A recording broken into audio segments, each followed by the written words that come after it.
अच्छा एक चीज बताओ, बहुत सारे लोग हैं जो फ्रेशर्स हैं एंड उन्होंने इन्फोसिस, टीसीएस, एक्सेंचर, जितनी भी सर्विस बेस्ड कंपनी है या प्रोडक्ट बेस्ड कंपनीज के इंटरव्यू क्लियर किए, उन लोगों के बहुत सारे लोगों के ऑफर लेटर जनरेट नहीं हो रहे हैं, या फिर जिन लोगों के ऑफर लेटर जनरेट हो गए हैं बट उन्हें ज्वाइनिंग डेट नहीं आई है, या फिर उनको ज्वाइनिंग डेट पता ही नहीं चल रहा कब आने वाली है, कोई कंफर्मेशन नहीं आया ज्वाइनिंग डेट के लिए, ऑफर लेटर आ गए हैं, या फिर बहुत सारे लोगों के ऑफर लेटर आए नहीं है, बस कैंपस प्लेसमेंट हो गया या ऑफ कैंपस प्लेसमेंट हो गया, उनके पास सिलेक्शन मेल आ गया बट अभी तक ज्वाइनिंग डेट नहीं आई है।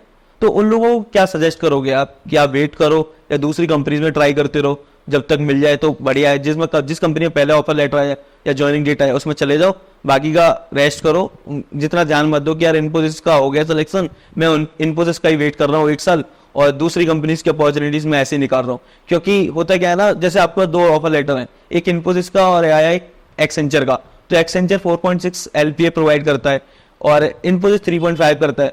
तो इन्फोसिस की ज्वाइनिंग डेट पहले आ गई लेकिन लोग ज्वाइन नहीं करते, रीजन क्योंकि बोलते कि यार वहां पे पैकेज ज्यादा मिल रहा है एक्सेंचर में, वहां पे 4.6 का मिल रहा है, इन्फोसिस में कम का मिल रहा है, इसलिए मैंने मना कर दिया इन्फोसिस का कि भाई मैं नहीं ज्वाइन कर रहा। लेकिन होता क्या है ना, कभी कभी आपका एक्सेंचर का ऑफर लेटर नहीं आएगा, तो उन लोगों को क्या सजेस्ट करोगे कि भाई पहले जिस कंपनी में जाना है उसमें चले जाओ, ये मत देखो पैकेज कि भाई पैकेज किस में ज्यादा है किस में कम है, क्योंकि आप फ्रेशर हो, फ्रेशर का टैग हटना बहुत जरूरी है, क्योंकि अगर आप एक बार फ्रेशर का टैग हटा लोगे तो आपके पास बहुत सारी अपॉर्चुनिटीज मिल जाएंगी जब आप एक्सपीरियंस हो जाओगे।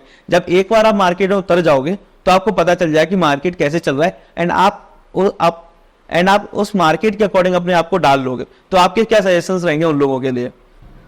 Correct. Actually, I think you are very close to the answer itself. जो भी आपने बोला था, मतलब it's quite true. तो basically, as a fresher, what is my priority? So whenever you are doing some job, right, there are always scenarios. So you always prioritize each and every scenario. कि what is a P0 scenario? Basically, the highest top priority to get a job. So basically, if you are holding some offers and then there is some company which you are aspiring for, maybe Accenture, because of the high package, which is obvious reason. But if they are not giving the joining date as of now, I think Infosys would be a better option, because Infosys at least joining date there. Suppose Infosys comes with the offer with the joining date itself, I think you should first have a job at least. That is the first target for any fresher.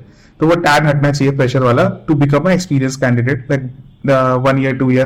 क्योंकि देखो क्या है ना कि pressure की तरह wait करते रहो, लोग 1 साल भी वेट करते हैं, but after that it becomes very difficult, है ना। तो once you get the tag removed and then you start gaining experience, तो 2-3 साल एक्सपीरियंस करो, उसके बाद अगर एक्सेंचर जाना है या किसी भी कंपनी में जाना है, it is still possible and it becomes easy.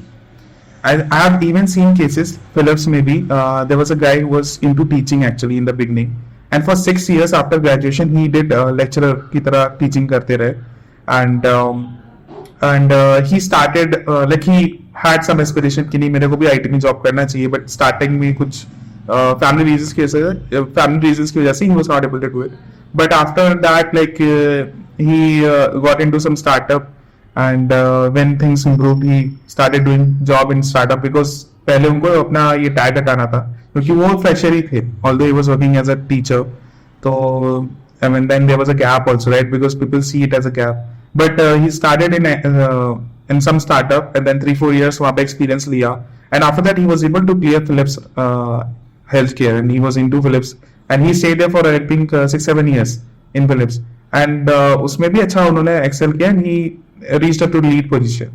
So all these things becomes easy as and when you are getting the experience, because you आपका learning बनता है, you are able to give the interviews clearly, and then वो थोड़ा सा clarity भी होता है ना when you meet different people from your own field.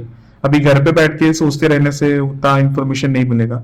तो that's what I would say, suggest कि अगर कोई ऑफर आ रहा है जिसमें joining date है, go for it. अगर वो स्टार्टअप है तो भी जाओ, अगर वो Infosys है तो बहुत ही अच्छी कंपनी है, और अगर Infosys नहीं है या कोई और कंपनी है तो गो फॉर इट, है ना। एक्सेंचर और वो सब तो बाद में भी होता रहेगा अगर वो अभी नहीं हो रहा है। नहीं, ये बात तो आपकी सही है, पहले जॉब मिलना बहुत जरूरी है। अगर आपको एक बार जॉब मिल जाए, यहाँ पे एंट्री मिल जाए आपको IT में, वहां चले जाओ, पैकेज वगैरह मत देखो, कितना ही डिफरेंस आ जाएगा यार। अगर आपको 4 लाख का पैकेज मिल रहा है एंड आपको ज्वाइनिंग डेट आ गई और उसकी 3.5 वाले की, तो 50,000 का डिफरेंस है। 50,000 में आपका टाइम बहुत ज्यादा खराब होगा एंड टाइम की वैल्यू बहुत ज्यादा है इस समय।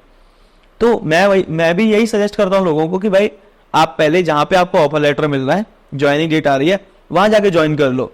डोंट वेट फॉर कि यार वो 4.5 वाला पैकेज मिलेगा या 5 लाख वाला पैकेज मिलेगा, और क्या पता नहीं मिले। भाई कंपनीज बहुत बार बोल देती है कि नहीं हमारी हायरिंग बंद होगी, हमने फ्रीज कर दिया हायरिंग, जितने भी ऑफर लेटर हमने रिलीज किए हैं उनको होल्ड पे डाल दिया है। ऐसा होता है, मैंने बहुत बार लोगों से सुना है कि होल्ड पे चली जाती है हायरिंग। तो ये प्रॉब्लम बहुत ज्यादा आती है।